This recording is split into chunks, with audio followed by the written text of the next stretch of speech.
Cara paling cepat dah pakai emas daripada akaun emas Gap. Tuan-puan, untuk mengeluarkan emas daripada akaun emas Gap, cara yang paling cepat adalah melalui pengeluaran daripada ATM Go. Tuan-puan boleh hadir ke mana-mana cawangan Maidin, di lapangan terbang, di cawangan-cawangan public go yang terpilih, dan juga kini kita telah pun meluas kepada beberapa tempat yang lain. Tuan-puan boleh menabung di akaun emas Gap dan keluarkan emas fizikal di ATM Go. Pilih sahaja desain yang tuan-puan berkenan dan pastikan gram emas di dalam akaun emas Gap tuan-puan tu mencukupi.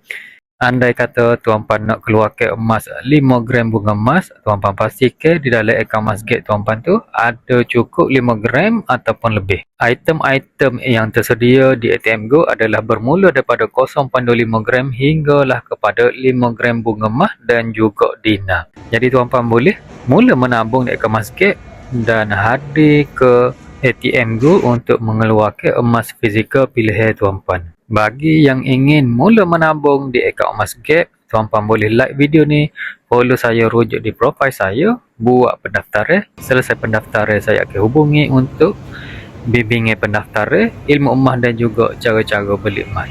Assalamualaikum.